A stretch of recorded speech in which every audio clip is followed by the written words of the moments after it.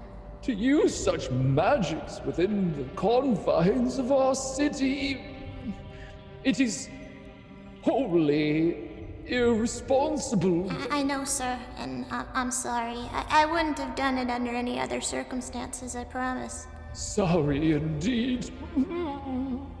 I can't entirely say that I regret it. I regret being in a situation where I had to use it, but I also would not be alive right now if I didn't.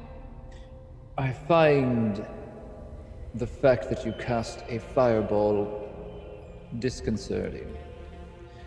But what I find even more intriguing is that you know how to cast a fireball at all. Who taught you this magic, little goblin? A very talented man, sir.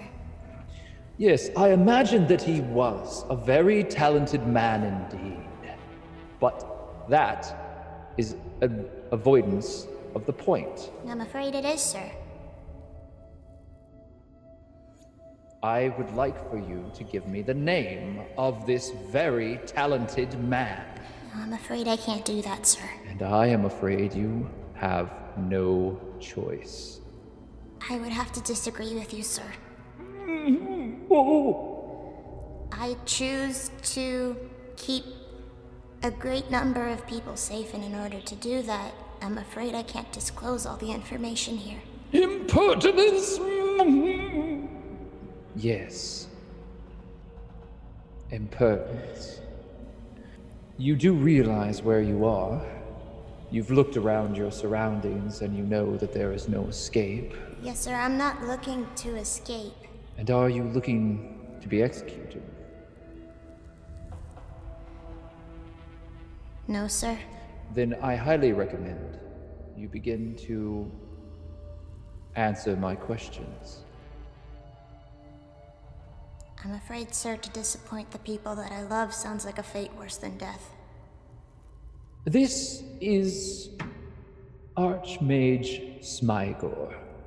He is a very talented practitioner of the magical arts. When we find situations are difficult, especially where it includes the usage of illegal or dangerous magics, the Archmage here is very talented. Well, thank you very much, Stanwall. It's quite kind of you. I believe you will find that his talents are very specifically pointed towards the arts of divination, seeking hidden knowledge. Do you understand what he's capable of doing, Doddle? Yes, sir. I do wish that he wouldn't, though.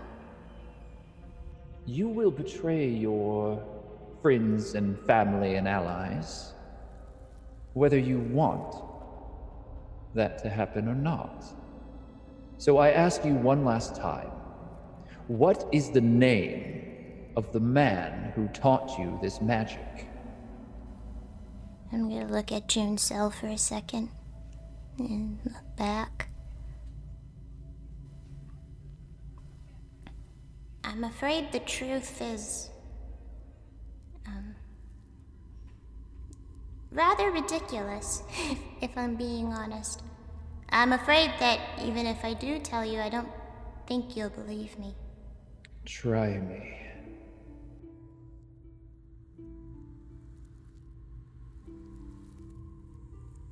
If I tell you, will you help me? My young friend, I can only once again point you to the obvious situation that you find yourself within. You have wrought mayhem and destruction across this city, and the sanctity that I protect has been called into question due to your irresponsible actions. Will I help you? The law will help you, and the law is impartial.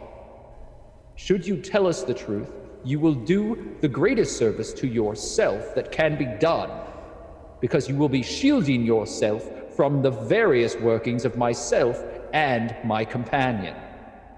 So, you will tell us who you are, who taught you these magics, and why you are trying to subvert the nature of the peace of Waterdeep. I'm afraid I have things to protect as well, sir. You should take the Inquisitor at his word. I have used my magics to great effect. And there are many who have seen its power and felt my fingers working their way through your mind. For the last time, Goblin, tell me, who taught you this magic?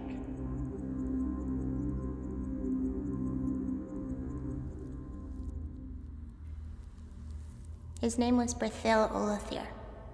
Oh. Sternward, may I speak with you outside for a moment, please? Sternward looks down to the rock and then back towards the mage. I want for you to prepare yourself. You will be telling us everything. I will return. And the two men leave the hallway. The guards are still all around, and when they leave, you have a clearer view of June on the other side of this cell.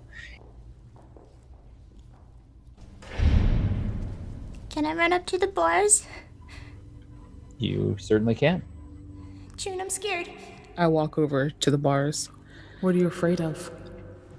I don't know if I could say. But I don't think that's gonna matter. I think that's what I'm scared of. Are you afraid of hurting people? I look over at the guards and kind of size them up. Doddle, do you remember what I asked you maybe about 15 minutes ago? How do you feel about that now? I'd like that. And I don't know how.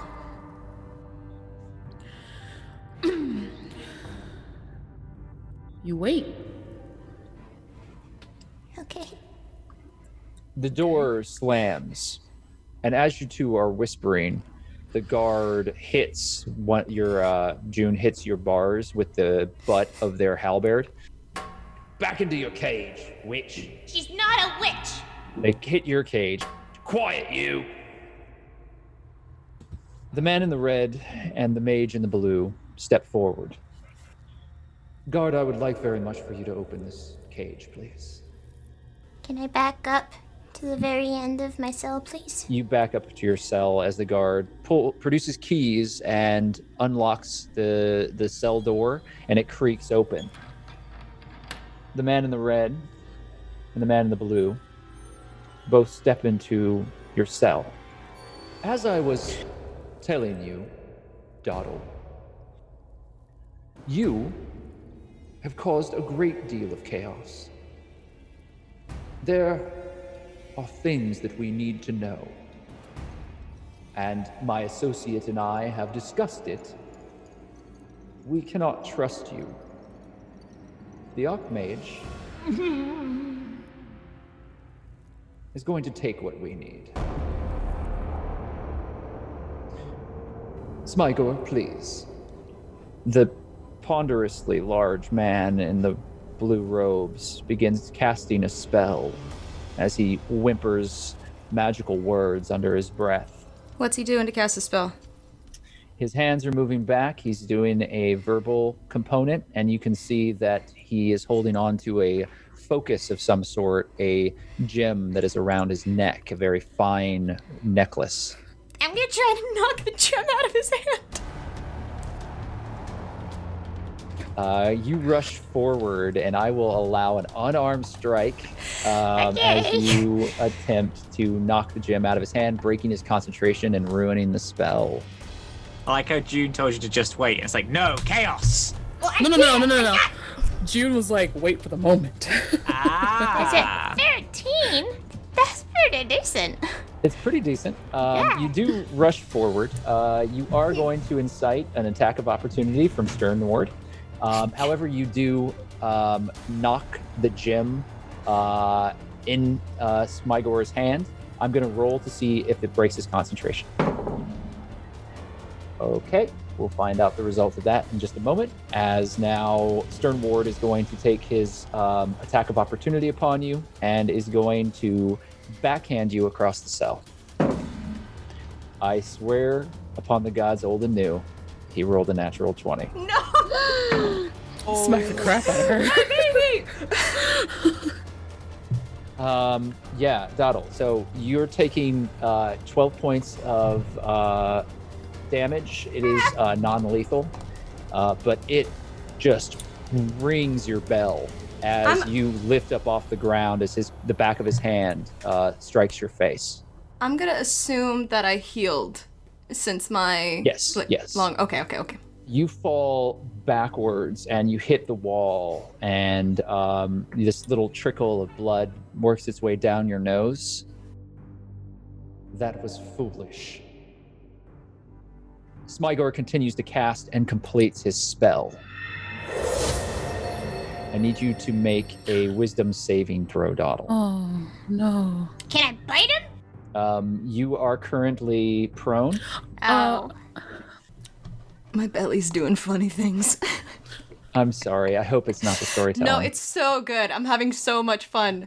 And like the creepy dude does make my teeth like grind, but I love it. It makes me want to punch him in the throat. Yeah. Well, I'm glad he's memorable. Sorry. Honey. That is your second. That's why I- initiative. You know who That's I why. blame? I blame Fabian and Matthew. Sorry, yeah. Sucking all the luck Why away. blame me? I haven't rolled well at all today. No, I Look at this, took Siraye. all I the go last now. Didn't you get a natural 20? Did I miss that, or did I imagine that? That was okay. My first roll before we started playing was a nat 20. I ain't Before. taking credit for that. Doddle, give me a wisdom saving throw, and then roll your initiative, please, my friend. So mad. 11. Oh. Oh. Oh, no. No, not the 11 is a fail, but that's not why I was owing. I was That's owing what I'm over. scared about next. Yeah, they're well, it's not a bad O for you. Let's just say that Smygor is going to be going last. What? How? 2 natural ones. Woof. Yeah. Whoa. Oh. Even though, should I roll again even though it's initiative? I don't You think do so. need to roll again, yeah. So because if you get 3, you'll be going after Smygor. You think you got a dirty 20. Yeah. So no, Going you're not. before you, you're- Smygor. Yeah. So yeah, Smygor is going absolutely last. Suck it. You did fail, Doddle, and your mind seizes as you feel some force pushing its way into the recesses of your memory, and you start thinking about things that you do not intend to think about. The first thing that comes to your mind is the orb and the fish that swims within it, and it just you realize that something's happening. You're effectively fogged by this haze of memory that's surrounding you, so you're operating with a disadvantage on any sort of ability or skill checks, and certainly any attacks, unless you can break through the spell with another wisdom saving throw, which you're going to make at the end of every round. All right. Okay. But currently you are in the thrall of whatever spell that Smygor is casting, and it is a concentration spell. So if someone is able to break Smygor's concentration, the spell will end. Doddle, did you roll your initiative? Oh, your initiative is on here as well? 20. 20. Yeah. So you're going to be going first. Hell yeah. You are thinking about things that are moving through your mind. But as these memories kind of start reliving them, and the cell bleeds away, and for a moment, you're back at the tavern, you're inside of your room, and you and Hawke are opening the box for the first time and laying eyes upon that orb. And then it stops and you're back in the cell. So what do you want to do on your turn? I'm gonna bite him! Just go run up and grab his leg and... All right. So you rush forward to bite Smygor. There are two things that I'll remind you. You will be moving through Sternward's area. So you'll be crossing his path, which means that he can attack of opportunity again. I'm a little desperate at this point. Okay. So go ahead and roll to strike. You do have a disadvantage to try to grab onto Smygor's leg and bite him. With a disadvantage, that's an 8. Yeah, so an 8 is not going to be good enough to get through. You do leap forward at Smygor, but Smygor still casting, you can tell, holding on to this glowing now gem, this beautiful piece of jewelry in his hand. It's inset with all these gems and they're all lit up. And he's holding on to it as he continues to speak under his breath.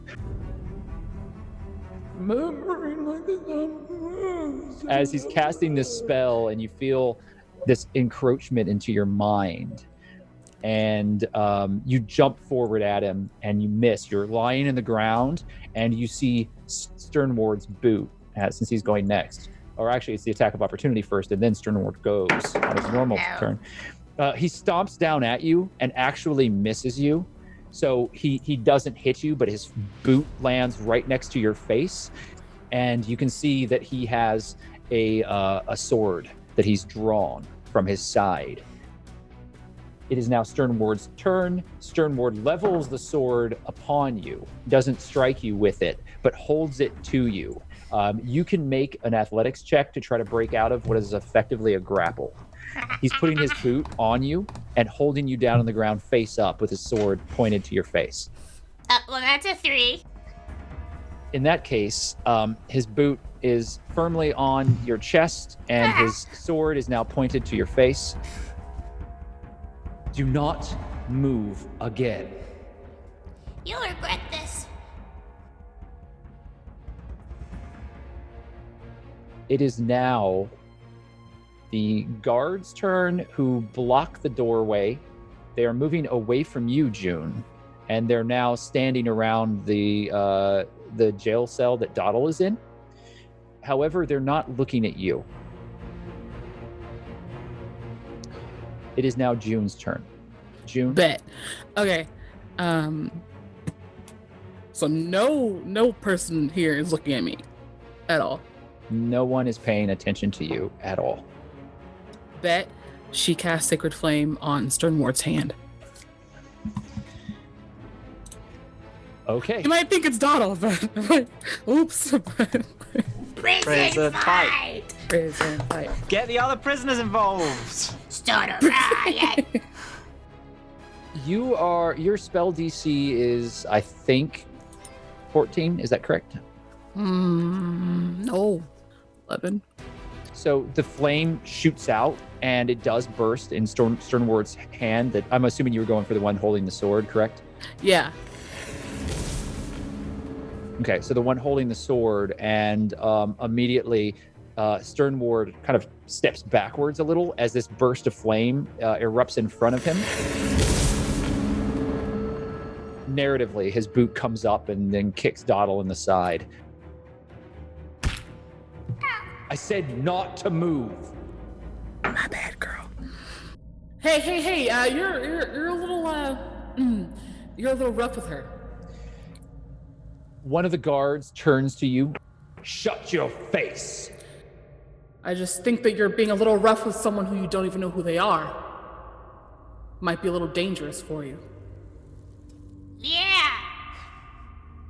At the end of the round, Smygor acts. And then Doddle makes another wisdom saving throw. Doddle, as Sternward's boot goes into your side, you feel a sharp crack of pain, and you realize you're lying in the same position that you were at in the grove in your memory.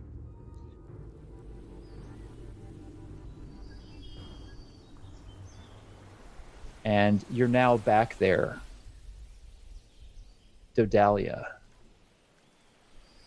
The lush grass and the beautiful trees are around you. Everything is frozen again. And there's a coldness here. You stand and you feel this breeze work its way across you, and you shiver. And somewhere in the far distance, you hear ravens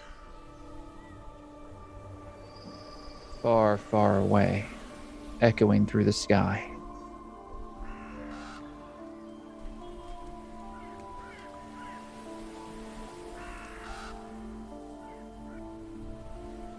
And that fountain is in front of you. From the vases that these elven figures are holding, the frozen water pours out.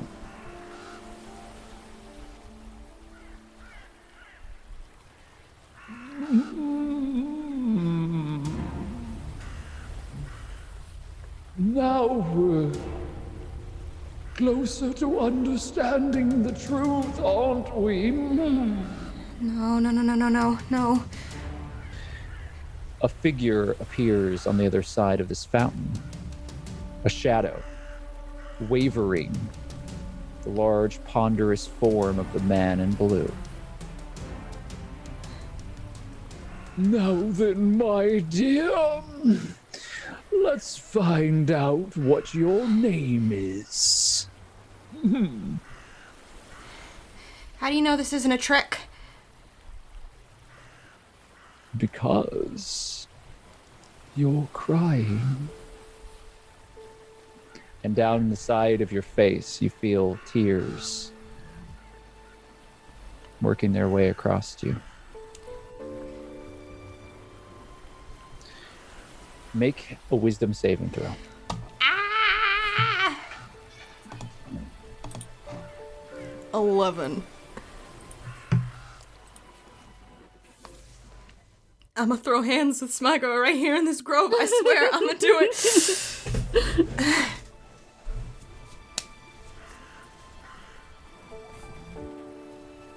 As your tear hits the ground, it begins raining. And it's cold.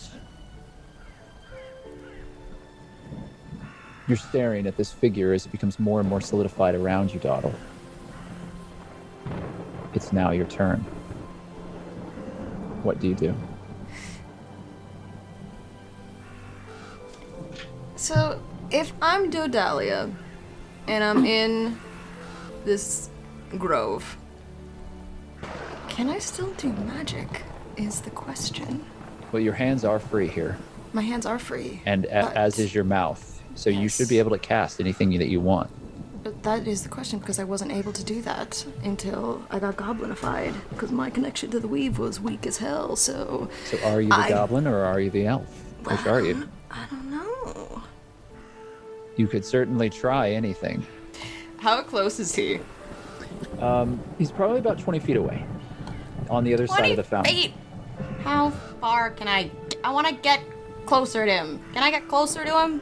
Yeah, absolutely. You have a movement action, so you walk closer. You easily cross the distance towards him. To prevent him from running away or anything, can I say, fine, I'll tell you everything. That's And then- more like it. Then I'd like to walk towards him. And where are you? There you are.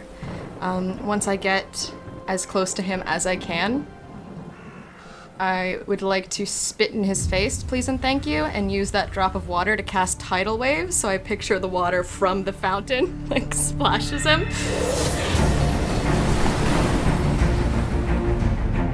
Yeah, that's great. Okay, so that's a dexterity saving throw on his part, I believe. And if he succeeds, he only takes half damage. Conjure the living or the loser. Correct me if I'm wrong on that, but your boy Smigor rolled another 1. Oh, I love it here. Interesting. Okay, so here's how this is going to work. You cast the spell, you spit into his face, and there's something about his form here that doesn't seem solidified. Oh. However, it does hit him square in the face, and it's kind of like a ghost-like figure, a mirage, an echo, if you will. And the water blasts out of this fountain, and your hands are outstretched. And the power with which you're doing this, it's greater than you've ever experienced before. And you begin trembling as the water melts and the ice around you, the snow around you melts. And immediately the grove catches on this fire with blue energy all around you. And you're not throwing water out of this fountain, you're shooting blue flame. And Smigor is in the middle of it. The Archmage screams in pain. And you break his concentration. And as you're unleashing this arcane storm before you, your figure begins contorting and melting into that of Doddle. And you are the small, floppy-eared goblin at the end of the spell. And this figure of Smigor dissipates and disappears. And the grove around you is fully gone. And there's only wavering wisps of the fountain and trees. Everything around you seems to have dissipated, and you're in a misty, open emptiness. And then you drop,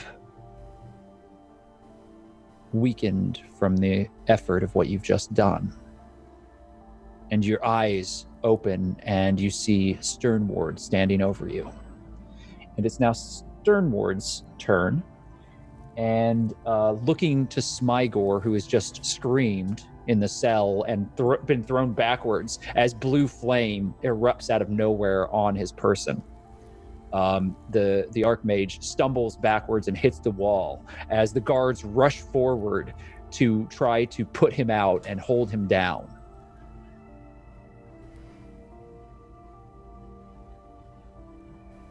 Sternward looks back to you.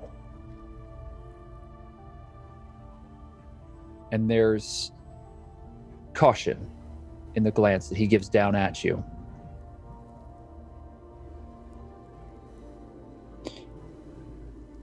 He pulls out a small glass vial and breaks it in front of you, and a plume of smoke immediately begins to fill the cell as he steps backwards. You need to make a Constitution saving throw. What? 19. You resist the effects, although immediately you begin feeling woozy as if you're drifting away in a dreamlike sleep. But you resist the effects and you remain awake. I don't know if I can wait for Juniper anymore. Can I run? Where the opening of the cell is? It is now the guards' turn. Right. They have rushed over to Smigor. Two of them are putting Smigor out. The other two help Sternward step back out of the cell as Sternward is retreating back. And so they're guarding Sternward. They leave you be on the ground in this cloud of smoke. While you haven't succumbed to the effects of it, you are lying still within a cloud that was meant to put you to sleep. So the assumption probably is that you are in fact asleep. The other two guards drag Smigor out of the cell, and the cell is about to be closed, but they are currently still doing that. They'll finish that next round. June, it is now your turn. You're witnessing all of this chaos. What would you like to do?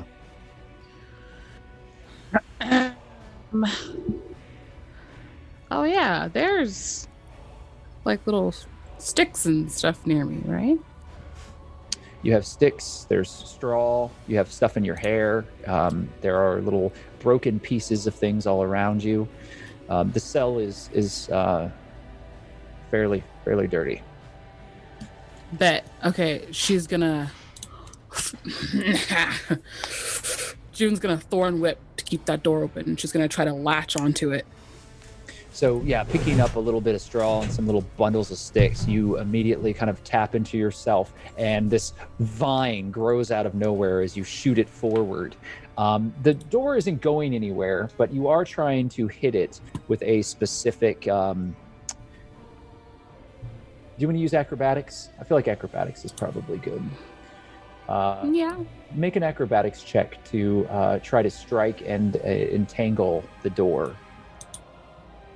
14. You do hit and wrap the thorn whip around the gate. You don't have the best grip on it possible, but you definitely have struck your mark, and the vines begin growing around it. Cool. I feel like Wonder Woman. Doddle! Run! Run. But I won't leave you, though. I don't know. She's... Get the heck out of here. That's all she says to you is just run. She's holding on, girl. How far can... It's not my turn. Yeah, I know. Smygor's turn. Wow. Mr. Set a Fire. All right. Smygor shakes free of the spell, and it doesn't look like he's actually physically burnt, but his robes are completely singed, and his beard has been burnt off in one whole section. However, his skin and his flesh doesn't seem that wounded, and there's a couple of glowing runes on his robe. However, his finely manicured garb has been ruined. Why couldn't he just roll a 1 and die?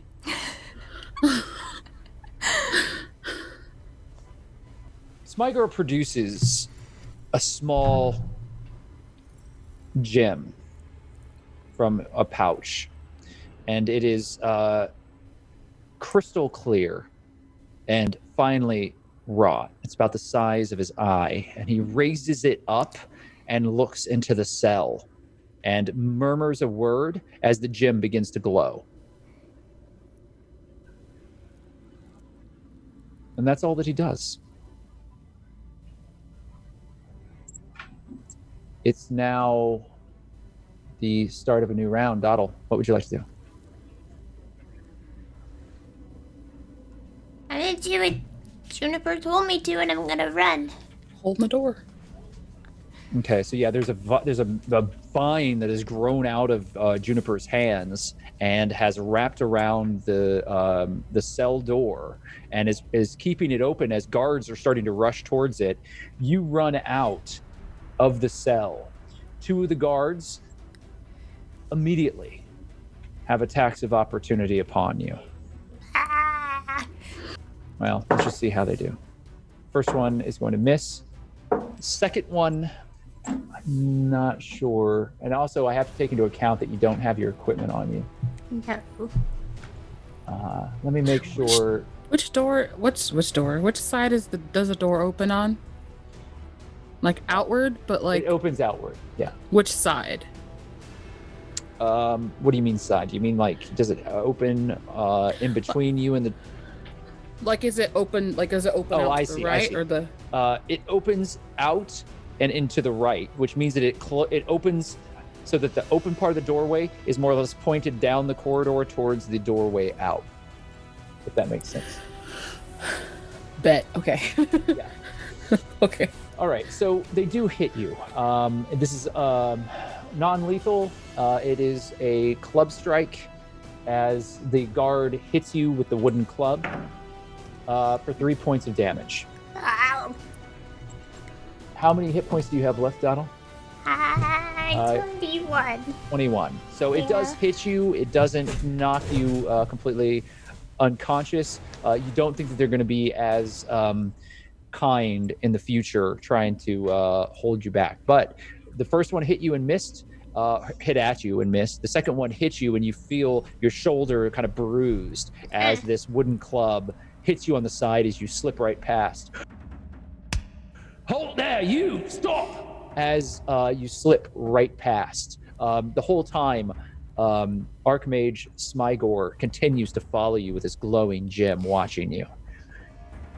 Do I still have movement? You have enough movement to get to the door. I'm gonna go up to Juniper's cell where it's Oh, locked, and I'm okay.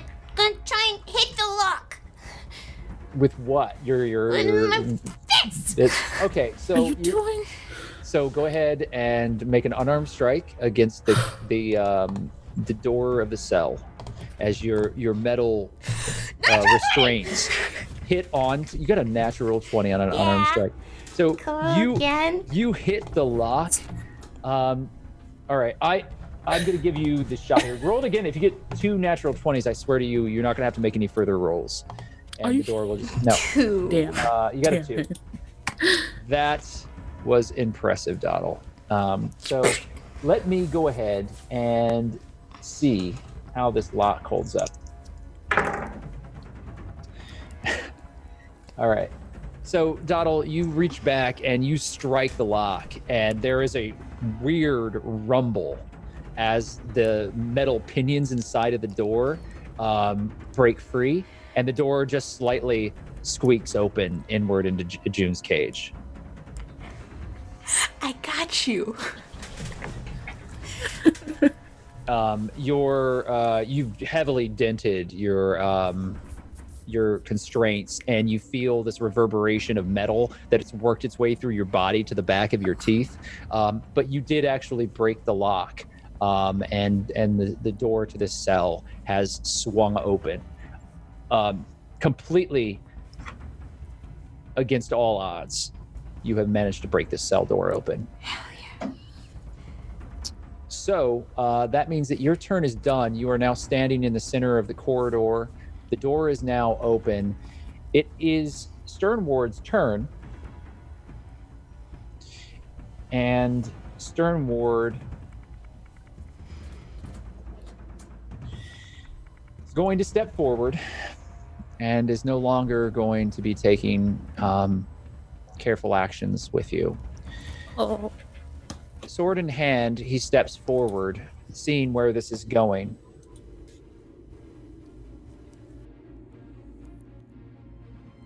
You've given me no choice. And immediately swings at you. And hits.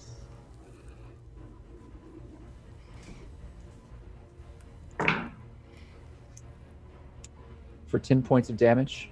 Piercing. And you feel like as the door creaks open, June, you see Doddle go stiff as the tip of a blade pierces through her shoulder. And you can see Sternward standing behind her.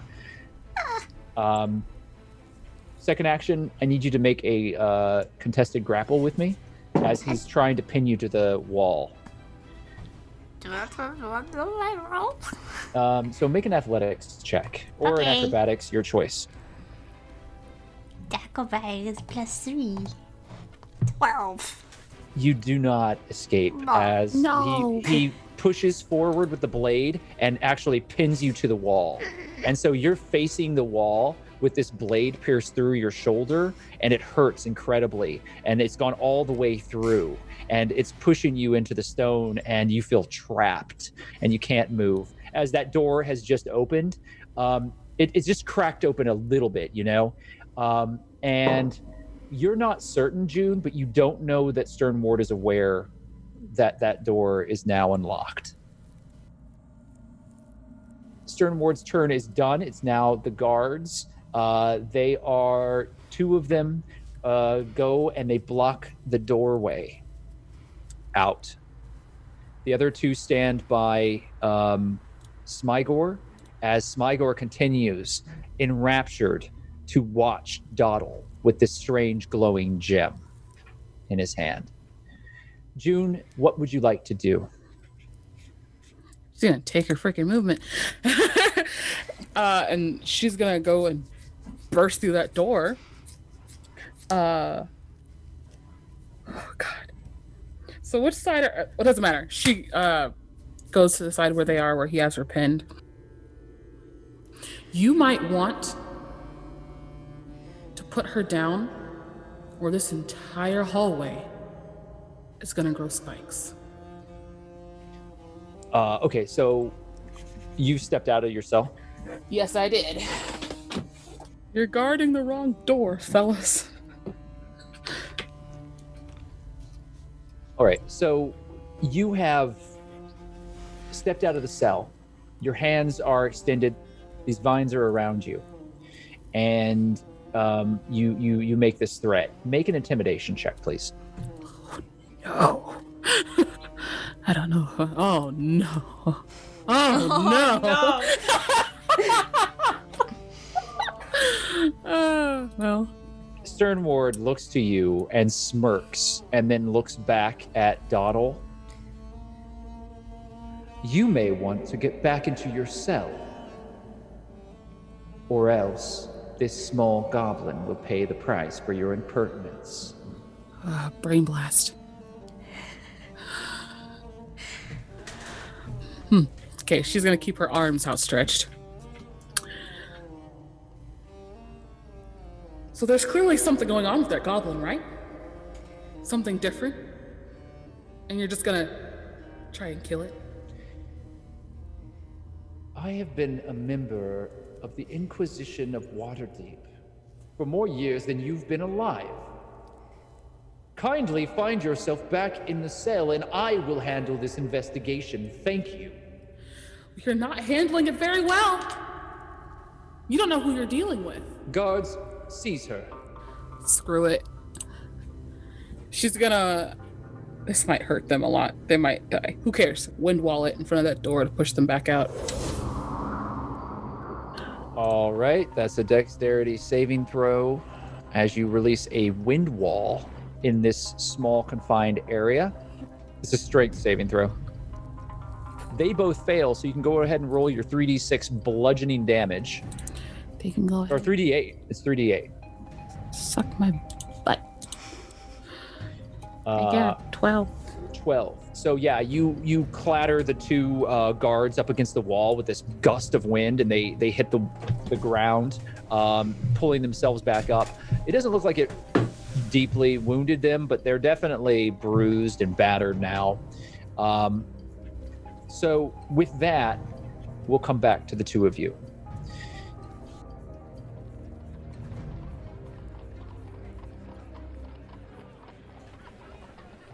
Siraye, you're traveling through the city. Tell me where you're going to go as you start to enter back into the southern ward.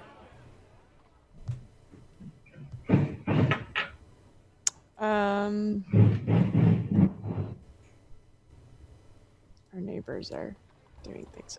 I think I'm going to check with some of my connections and see what's going on, what they've heard, if gang movement, I guess, I don't know, things like that. Okay, so you start moving through outside the Caravan of the Stars in the central area, the same place that you had gone to find Rosie Glimmerspark. Outside of this area, though, is the Magister's Keep. And the Magister's Keep is a large, very well-fortified castle in the center of this area. Standing before the Caravan of Stars, it is a testament to law and order within this section of Waterdeep. In front of it, unlike previous years, there have been a series of gallows that have been erected. And while Waterdeep has been known for its kind, humane treatment of even the most difficult of criminal elements, the Southern Ward and the Dock Ward particularly have taken to some more draconian styles of punishment to try to divert the huge amount of crime and the influx of undesirable activity that has occurred within the Southern Ward That's not recently. good. But this I don't has like been that. this way since you arrived Oh, okay. in Waterdeep Well, yourself. Still, It's not great. not a though. fan. So you manage to travel through the streets here, and you see this massive keep, and there are individuals who are currently being tried in the open air in front of the Magister's keep, and there's a large crowd that is bustling around it. However, on the outlying area of this cul-de-sac are a number of broadsheet sales folk. You know the truth, however, that most of these broadsheets are secret communications between the various underworld guilds within Waterdeep. Okay, so I'm gonna go up to one of these kids, Right. and I'm gonna take out 2 copper. Be like, can I get a broadsheet for the day? Your contact is at Hulbrandt's record, Okay. and you know that they have connections to the Grasping Eye and a few other of these underworld gangs. All Okay. right, and your contact's name is Jack Puncher. Okay. And are you in the cart right now? Did you take the cart, or are you just walking on foot? Did I take the cart? I presume the boys took the cart. Because there are 2 of Sure. them and just Sure. one of me. Sure. So you're on foot. Yeah. So you walk up to this small wooden hut, Mhm. and you see this young man who is leaning heavily onto a wooden crutch, Okay. and has one I know leg this kid. held up. Yep. Yeah, you know this kid. And I'm he has gonna a walk dirty up. face and a pair of a vest that's like a little too small for him. That's been buttoned up the wrong way. Right. And he has a dirty face and kind of a shaggy, dirty hair. I'm gonna take out 2 copper. I'm gonna be like, may I have the broadsheets for the day? Oi there, Siraye. Good to see you again. It's been far too long. Good to see you too. Can I have the broadsheets for the day? What brings you to this part of the Southern Ward? The broadsheets. Oh, well, I'll see that you get the best of the broadsheets. You don't have any information you'd be looking to share, would you? No, nothing new, unfortunately. Nothing new, she says. Nothing new. Well, if you just come with me, Mum, I'll see that you're well taken care of. And Jack begins kind of limping heavily with his crutch around the back of the broadsheet stand. All right, and Siraye follows.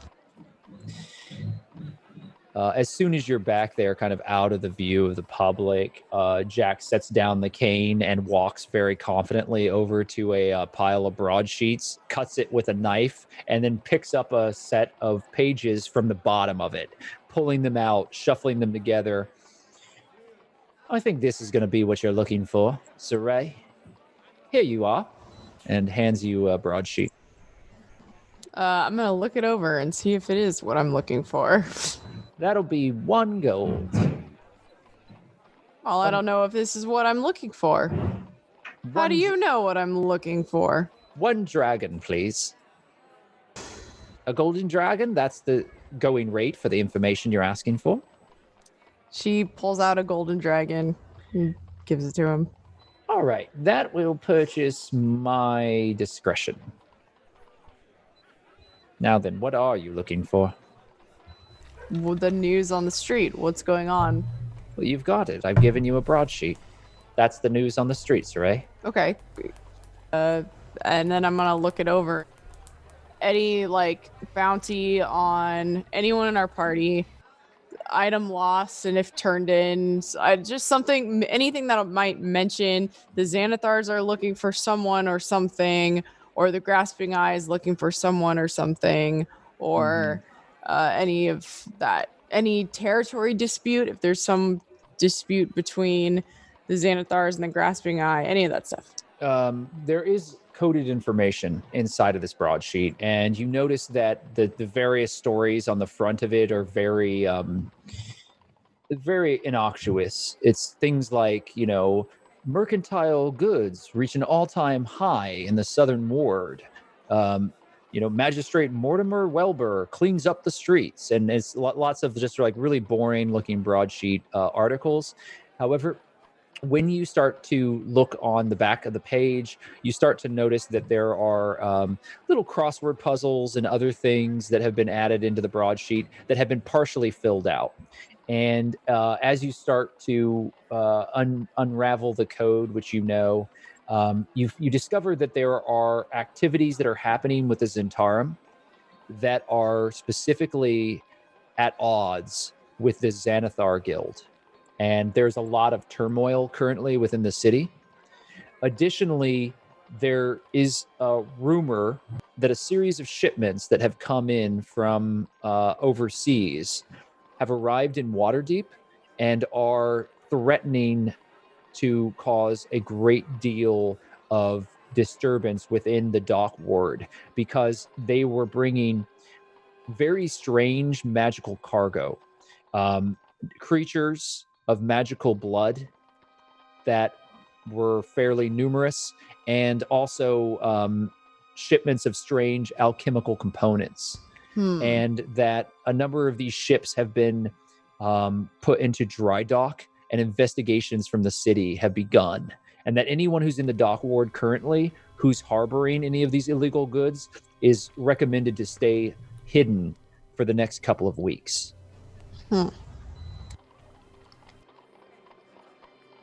Well, did you find what you wanted, Siraye? Not all of it. Old Jack Puncher's here to help. I'd be happy to assist you, if you have enough coin, that is. Do you have anything, I may have to, break in to, a establishment. Do you have anything that could help me, maps or... Oh, well, you're looking to perhaps crack a safe or maybe rob a merchant? Sure. I have a number of connections with the city itself. I could get you the blueprints and architecture for any number of the buildings around here. How about the jail?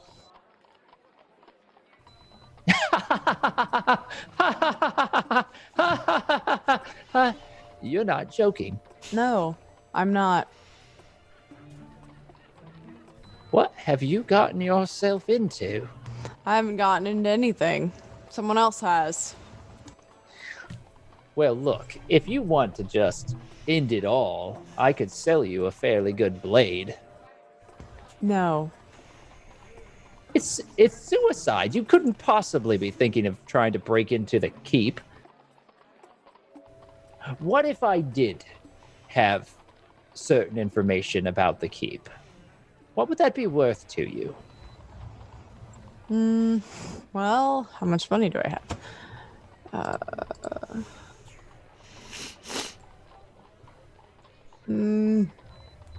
I don't know. I only have 3 gold here. Well, my friend, it's been a pleasure doing business. I hope you enjoy your broadsheet. He grabs his crutch and starts walking away weakly again. How much would you want for it?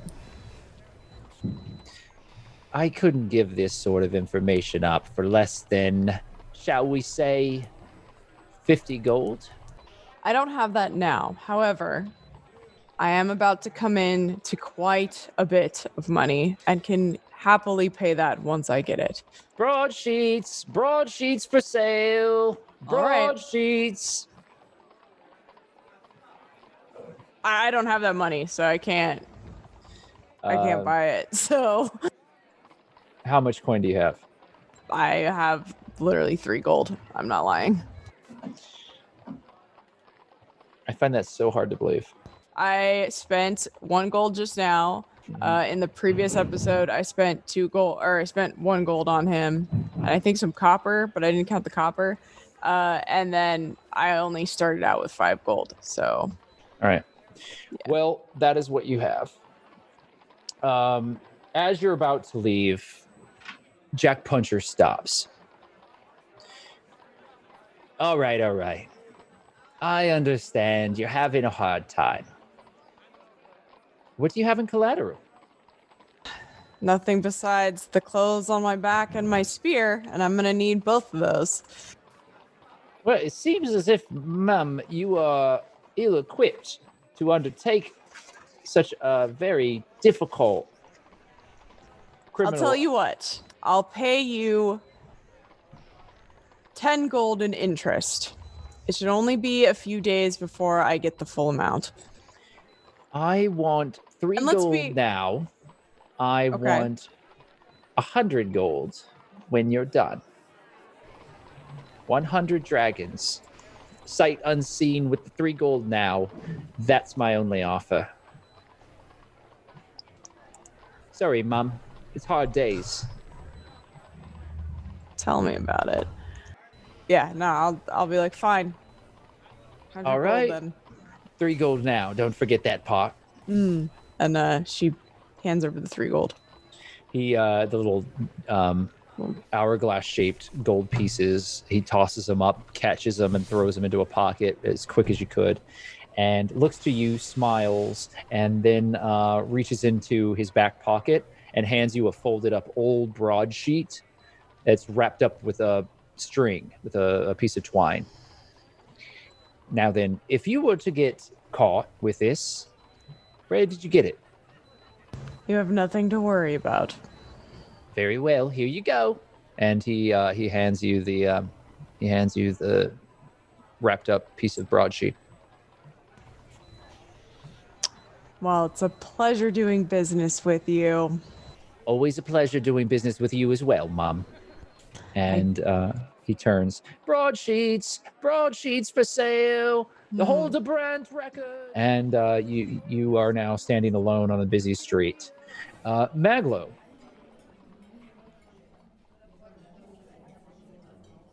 You find yourself in inside of the magistrate's keep. Hawke is standing next to you. There's a very nervous-looking older man who is standing and staring at both of you.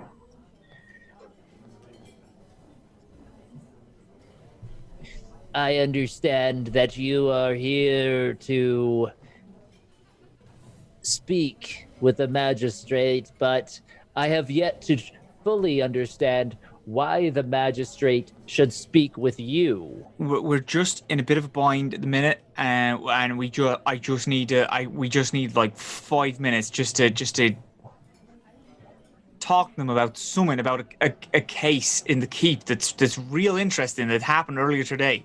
Well, you can leave that information here in a report, and I will get it to the magistrate. I need to speak with them, like, personally, so it could be like we could trade. We could, I suppose, trade, but if I take your report, I could then take it to the... You do not need to speak directly to the magistrate.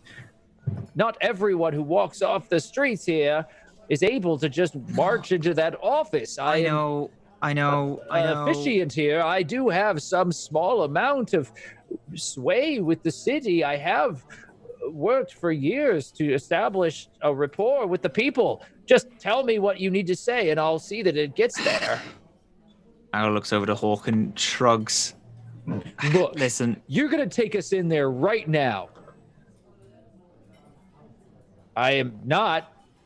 As I have explained to you, the magistrate doesn't just open his doors for anyone. All right. Listen, a friend of ours has been arrested, and we need him out. We have information on someone that it's so important that we speak to the magistrate. All right, and I know you don't fucking know us, but you just gotta trust us. All right? It's very important that we speak to them. Persuasion check. Oh. We got a +1. Hey, we got a +1. We got some flash the genius. Oh, 18. 18 is pretty good. 18's pretty good.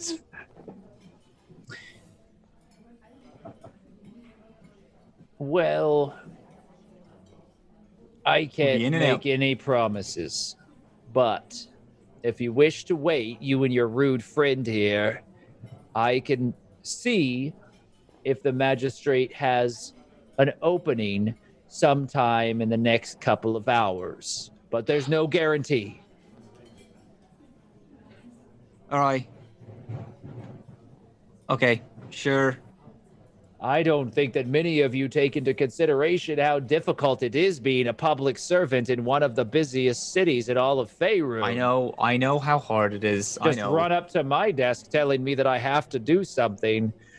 I have years of experience. No, I know. Hey, listen, I've pushed papers. I know how hard it is. I get it.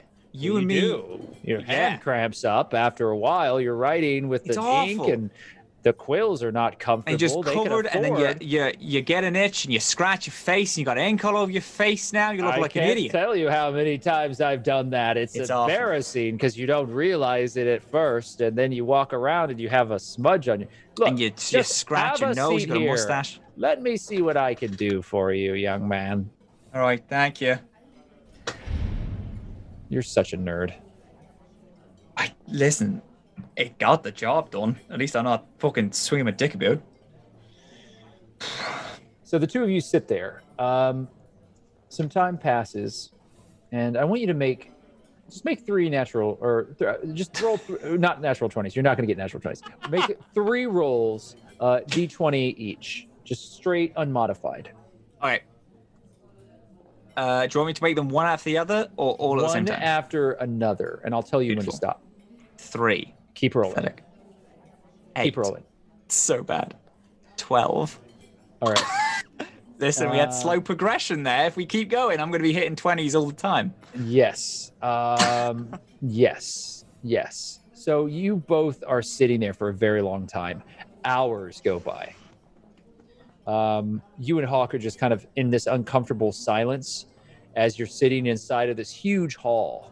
And there are marble archways, and there's a huge statue on the far side that denotes this powerful armored figure holding a pair of scales in one hand. And beneath it is this desk where this clerk was sitting. And there are city watch that are marching in and out at all times. And there are a number of job boards that are posted on the far sides of the entrance of this hall. And every once in a while, you'll see individuals come from outside, step up to one of the boards, do a once-over, perhaps take a card or something off of it, and then continue about their business. People are ushered in and out of a set of double doors on the far side of this large chamber. And all of this occurs over a number of hours. On the 4th hour, go ahead and roll another 20-sided die. 6. Nothing happens. You've been there for 4 hours. People continue to shuffle through. The clerk every once in a while kind of smiles, but doesn't give you very much attention. Do you wish to continue to wait? You can go if you want. I can do this. No, I'm here. You don't need to do this alone. You may not think it, but I can be persuasive. No, I know you can. I'm sure of that. Go ahead and make another roll for the next hour, please. Oh, shit. Sorry, I rolled twice. That's an 8. Oh, we're rolling below 10s today. We're doing Yeah, you gorgeous. are. Yeah, Loving you are. this. Thank you, Another Fabienne, hour for ruining my... Another hour passes by. Hawke is obviously getting restless, but has just kind of been standing there. You're sitting at one of the benches. I'm going to make a perception check for you.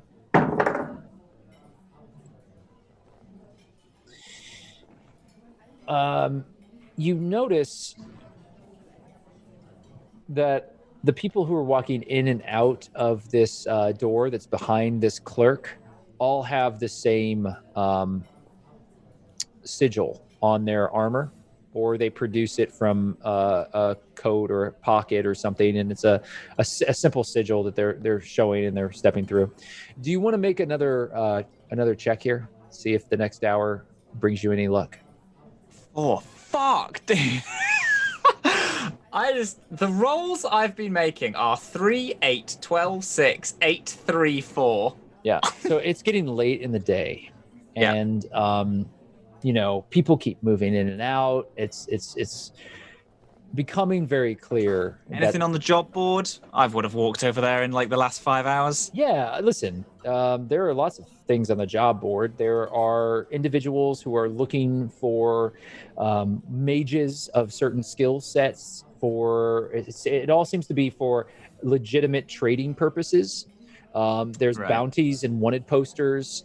There's someone known as the Black Viper who is wanted, who is a criminal who has been active within Waterdeep recently. There's a reward for 500 gold pieces. Maglo takes the thing off, and then is there like a picture on it? Yeah, it's a figure in a cloak with a mask. It doesn't, have a face on it. Could be anyone. Think he's coming after us? This guy? I hope not. I'm tired of everyone coming after us. Why would you even say that? Because he might be. Well, they might be now. Because I said it out loud? I'm sorry, is he the fucking Baba Yaga? Is he now going to come after us because we said his name? You're insufferable. Oh my god, I'm trying to make small talk with you. We've been here for 5 hours. Well, it only took you 5 hours before you started to come at me again. So congratulations on that. Oh, oh god. Perhaps you'd like to make some sort of pointed suggestion as to how I should handle myself next time we have a magical box in our hands. Not opening it would be number fucking 1, dude. I shouldn't have said anything. I'm not even supposed to be here. Do you really think that I need to be here trying to protect your fucking ass? No, you aren't I don't. protecting me. I'm protecting you. I could fucking go. You have a whole fucking gang of people on you. Siraye and I are here literally You know what? I'm not fucking... Who was it who had their book stolen because they weren't paying attention? Would any of this happened in the first place if you'd taken care of that book that you were holding on to? A book that I got back within like 10 minutes is exactly the same as one of the most powerful fucking artifacts in all of fucking Waterdeep. I'm glad you agree. Take it as a compliment, but... The two of you are arguing, and roll one more time. 12. Highest is 12 today. So the clerk walks over to you. Okay, look. You have less than a quarter of an hour with the magistrate, but I can't have the two of you arguing out here any longer. So just make your case to the magistrate and get out. Very busy man with very important work to do. You should be quick about it. And the clerk turns, follow me. All right, fine. Thank you. Thank you for your time. Appreciate it. Two armored guards step in front of you, and there is a small table. We need you to relieve yourself of any arms you may have. Hi. I can't. Fine. Be careful. But I'm getting this back. And Hawke sets down his scabbarded sword and a bunch of other weapons. He's pulling out boot knives and a couple of other weapons, sets them all down. They're at the table. There are two guards standing by it. It's a busy lobby. If somebody wanted to steal something, they'd have to get past a lot of guards to do it. Another guard then guides you through a number of hallways into a very large, well-appointed library filled with books and a number of statues of various individuals throughout the history of this region. brass statues, marble statues. There's fine art hanging, bowls of flowers and fruit on various tables that are highly lacquered, and a very large desk that is intricately carved to look like the individual that you saw on the outside of the lobby of the big gallery, where there are armored individuals holding on to these scales, but they're shouldering the desk as well. So it seems like they're holding up this ponderously huge desk. And in a large, waited here. In a large plush chair, sitting behind this desk, is a gray-haired old man whose head is back and is sleeping deeply in his chair, snoring.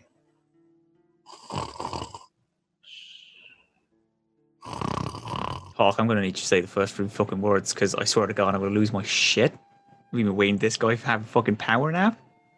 Before you say anything else, the door closes, and standing on the other side of that door is a very serious-looking woman who is wearing a set of blue and gold robes that are emblazoned with official seals of Waterdeep.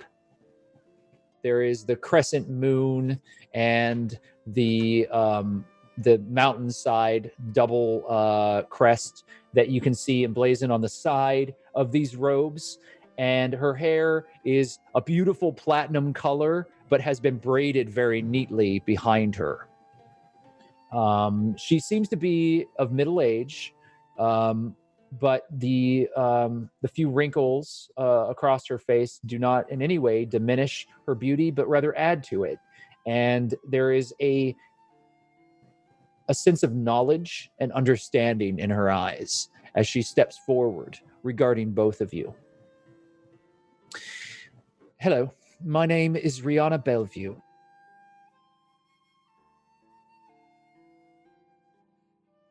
It seems, according to our clerks, that you are very insistent on speaking with the magistrate.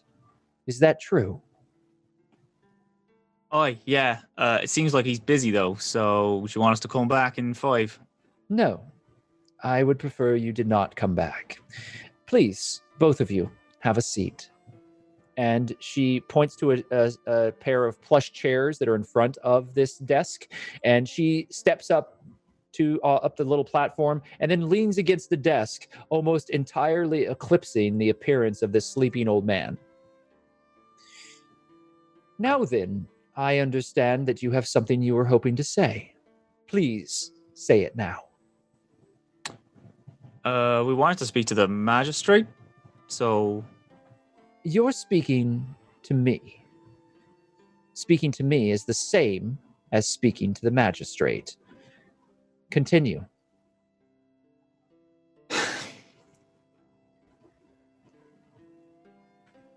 Hi, my name is Specialist Maglo and Hawke of the Neverwinter Army, and I need a favor really bad. A friend of ours has been arrested for a crime that, I'm going to be honest with you, they probably did commit, but they didn't commit without reason.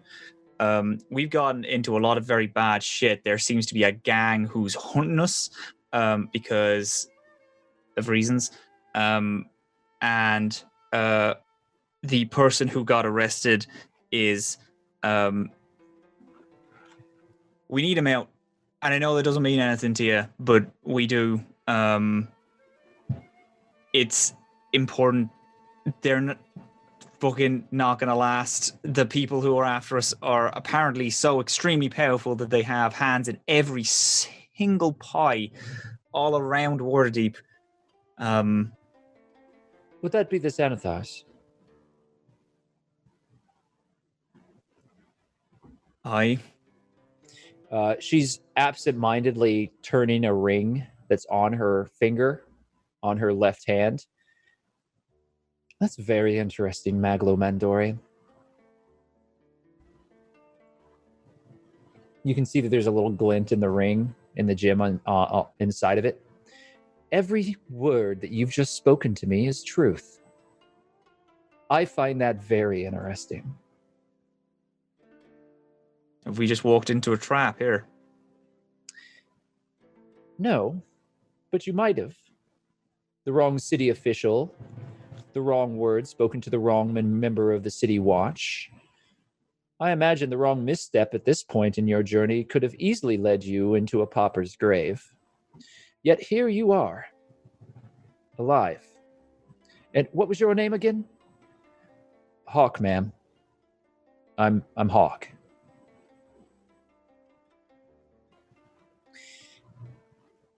The two of you are speaking to me about the goblin that was apprehended in the Southern Ward. And I believe the tavern, the Golden Owl, that was destroyed this morning, that is also what you're speaking about? Well, you're certainly clued up for an assistant, aren't you? You would do well, Mr. Mandorian, to remember that nothing in Waterdeep is exactly what it seems.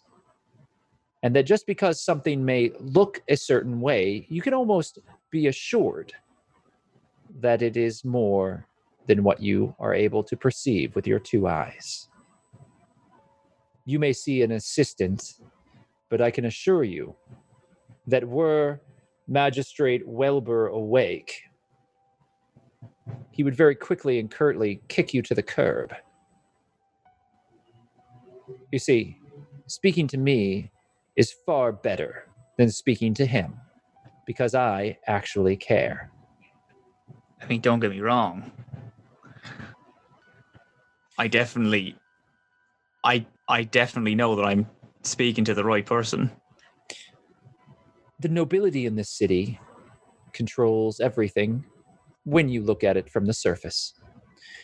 The truth of the matter is that the nobility are less than active in the work that they supposedly have every birthright to.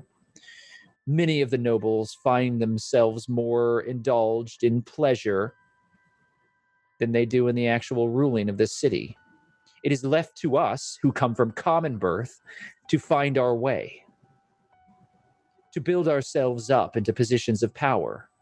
And sometimes that means that you have to shield yourself behind a sleeping old man to be able to do the things that need to be done. And it works just fine for me. But we're not here for you to talk to me about my position or how long I've had it. We're here to talk about what you've done to kick the hornet's nest known as the Xanathar Guild. So let's start at the very beginning, Mr. Mandorian, or perhaps you, Hawke. I see that you're at a loss for words. Does this one talk for you all the time? No, he doesn't.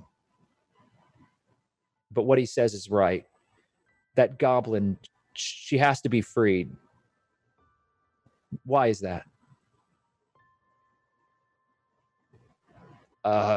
She just does. She just does isn't how the wheels of justice work here within my city. The code legal is very clear. Your friend was casting dangerous magics in the middle of the streets. You're absolutely right, Mr. Mandorian. That is going to cause them to be locked away. And while you thought that you were just sitting in the grand lobby waiting for something to happen, I have been doing some research. And I have found out a little bit more about who is at my door. I don't have all of the information. But am I wrong in assuming that you come to us from Neverwinter? Why? Roundabouts. And you're from Baldur's Gate, is that correct? A long time ago, yes.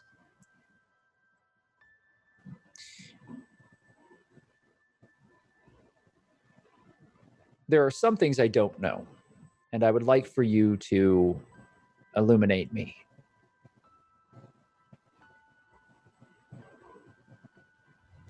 Why is the goblin important? He's a friend. and is in deep as shit as we are. So You're being very quiet again. I'd rather not say. Well, if you'd rather not say, then I'd rather not help you.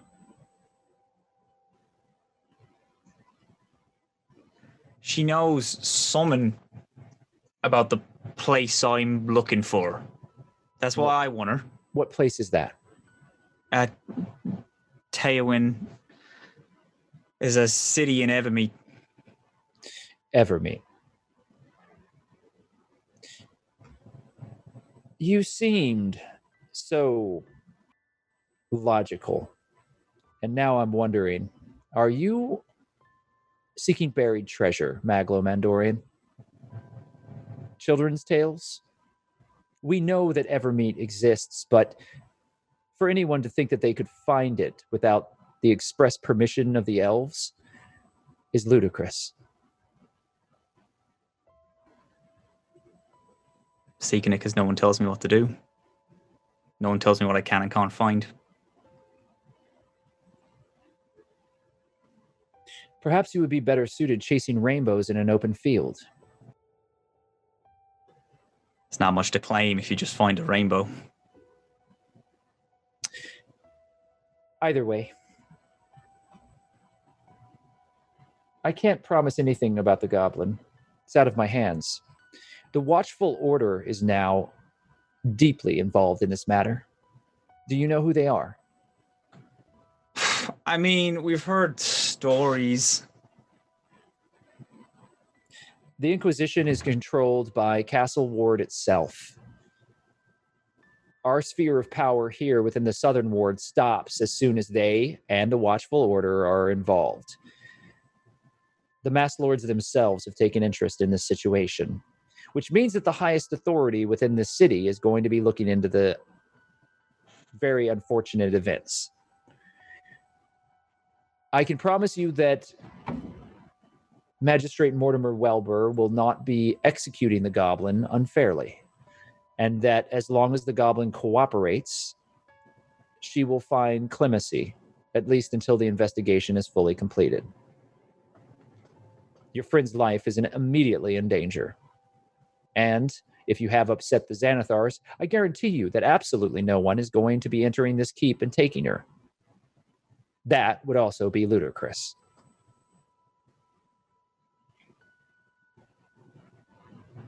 So you can't help us. On the contrary, Maglo Mandorian, I'm going to help you. But I require your assistance as well. You say that you're a specialist. You're trained in the arts of observation and academia. I ran a small unit in the Neverwinter Army. We did the Battle of Hack and Reach. I don't know if you know it. No, I have a fair amount of information here on my desk about you. I'm going to offer you a position within our City Watch as a junior inquisitor. If you prove yourself and prove yourself of use to the city, I can guarantee you that your friend's case will be greatly improved. I can guide you along the way, and hopefully it will aid you in clearing their name, if that is indeed possible. However, working within the confines of the City Watch, I believe that you will find the focus that you need to be able to get the information that you are truly seeking.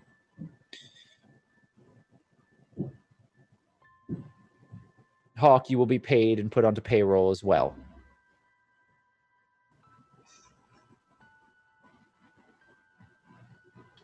Sure. What do you need us to do? She shuffles through a series of papers and hands you a book. This is the shipping ledger of a ship known as the Siren's Call. It was dry docked a few weeks ago. The investigation is ongoing. To my understanding, there are a number of magical components that were brought illegally into the city from the Moonshay Isles. If the truth is to be believed, an entire dragon's horde was raided and illegally smuggled into the city from the bow of that ship. However, my people have torn that ship apart, and we've only found small caches of treasure and rare items. We believe that somehow they were able to offload some of the more dangerous items before they fully made dock. Also, the rumors about what happened on that boat during that journey are unsettling.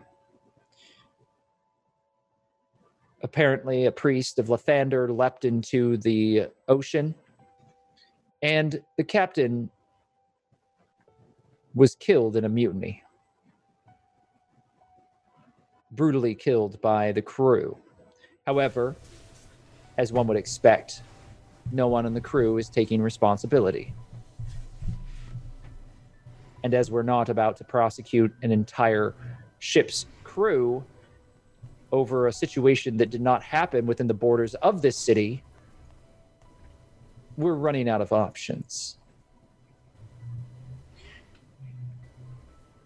I want you to prove to me that your talents are worthwhile and serious.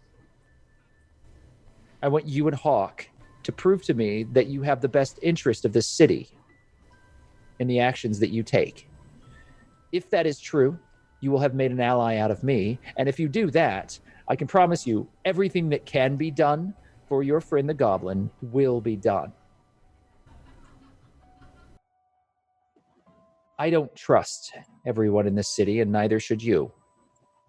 Not everyone who holds office within the City Watch is to be trusted. The Watchful Order has long been rumored to be working to control the city silently from the background. The Xanathar Guild is fiercely dangerous. They do not yet fully control the city, my friend. But they're not far behind either. Luckily, other factions like the Zentarum work against them as well. But now there's rumors of another blasted outbreak of the Cult of the Dragon and various other factions causing havoc within the city walls. We need good people able to fight against this tide of criminality. You and Hawke may very well be able to do some good here. And if you do that, then you will, as I've said, make an ally of me. And we'll see what we can do. Meanwhile, I can pledge to you that your friend will be looked over and protected against any ill harm. Do you find that sufficient? I think that's about as good as we're going to get. Once you have scouted the Siren's Call, I will have some of my contacts check in with you. Make sure to have a full report ready. Forget that you were here. I will not be officially announcing your enrollment. While you can speak to members of the City Watch as you need, it's probably best for those who think that you are in league with other more insidious forces to continue to believe that. Can do. If you get into any direct trouble, she opens the desk and pulls out a number of small brass crests of Waterdeep, hands one to you and hands one to Hawke. This sigil will prove that you are indeed working under my stead. However, I would not be quick to show it unless you have no other choice. Brilliant. Yes, ma'am. Thank you.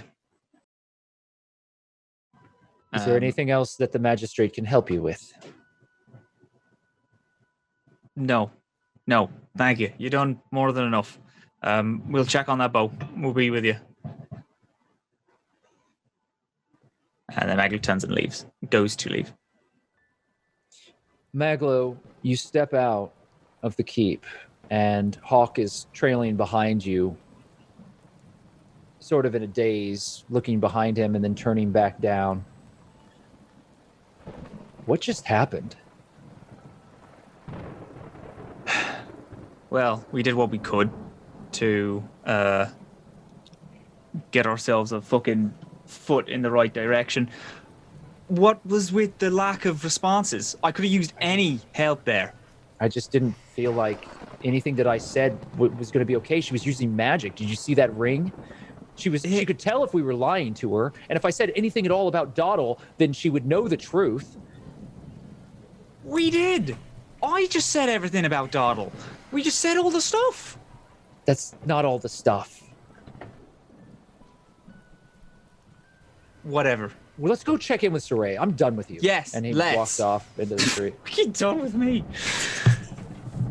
And so the two of you find your way to a corner on the street that's across from the keep where you said that you were going to meet up with Siraye. All of you are now reunited in this kind of dark alleyway. Siraye, you're there. You've been searching through these broadsheets, and you now have what looks like coded information about a secret passageway within the keep. Okay. Hello, Siraye. Sorry about the 6-hour wait we gave you. They definitely liked letting us just stew in our thoughts for a bit. It's fine. What did you find out? Apparently they know about us, and they hired Maglo and I to be a part of the watch. We struck a deal. Hawke and I are going to work for him, do like a job. If we do that job, looking over this old ship or something, then we get, then they're going to try as hard as possible to get Doddle to us. Do you find out anything? Well, that's useful. I did. I found out about some of the movements of the gangs, but I also managed to get this. And I show off the broadsheet that has like my scribbles and markings on it from, trying to figure out all this stuff. What does any of that say? Well, it is a map of the jail and possibly ways in and out of the jail that the guards may not know. So we can use that to free Doddle. We could, but it's dangerous. I mean, if we get caught in there, we're pretty much dead. We have two options. We can either work for the city. We don't have any options. We have to save Doddle now. You don't understand. She has to be saved. If anything, Hawke, she is the safest in that jail. I mean, the gangs are after her. At least she's under... I don't think so. I don't think so at all. I think that if the city finds out who she is, what she is, that it's going to be worse for her. What do you mean? She's a goblin. A powerful goblin. She's not a goblin. She's the princess of Evermeet. She's really an elf. And an important one. I saw it. I know it's true, and she admitted to it. And if we don't do something, this all could fall apart. What the Oh my god. Oh my god. It's Dodalia. It's Princess Dodalia and Doddle. How the fuck did I not see that before? Oh my god, you're fucking kidding me. We've been hanging out with the fucking Princess of Evermeet this whole time? I wasn't supposed to tell you. Oh shit. But you have to understand how important this is. We can't let anything happen to her, and we just have to risk it. I'll do it if you won't. Fuck no! Just give me the map. No. We're gonna get her out. We're gonna get her out. We just we need. Oh, we can't be. We need a plan. Do we have somewhere to plan? Do we have somewhere to plan? Yeah, I know a place. And that's where we're gonna leave it for for tonight. Thank you so much, and good job again. Look at that. Look at that. Look at that. Hey, gang. We did it, everyone. Hey, gang. Thank you, everybody. Gone, gosh darn did it, Thank gang. you, everybody. And it still took a lot longer than I anticipated, but there was some RP that I just didn't want to get in the way of. Hey, that's what D&D is. You Yeah. can write a half an hour adventure and it'll take you turns into 3 days years. to do it. 3 years. I know that, like, when me and June start, I'm still in the cell, but I don't think that super matters. Let's just cut it. Nah. I don't like. I would rather play the game and let people know. Hey, by the way, this is us transitioning over to this. We want to actually play. We don't want to like feel like we're just acting out a script. So And we there's also like, because with Busby breaking, but we can just be like, oh, he's just fixed. He just changed into something else. Yeah, it's like it was either give you guys loosey goosey exposition description or nothing at all. Literally doesn't matter. It's fine. it'll catch up. Listen, there'll be some hiccups, but I am happy with where we are, and I don't think we need to overthink it. And now we're just gonna have a nice tomorrow. Get to play Nice little D&D hangout. Just the gang. And then just play We're not D&D. You just And play then we'll just play D&D. We're just gonna be able to play D&D. Get to hang out with beautiful. Piper, and then we'll all go be in the same room. We're gonna all be in the same place. Piper, it was so much fun role playing with you again. I missed this so much. It was so nice. God, what is it? It's been like months since we could put. Anyway. Okay, everybody go to bed now. Yeah. Yeah, I'm tired. Yeah, everybody go Alright. sleep. It's Thank half you. one for me. So Yeah. Thank you, you for everybody. sticking with it. Well, thank you Always. for doing all that, Nox. I appreciate it. yeah, Bye, bud. friend. I Bye, cannot. Piper. Go sleep, Piper.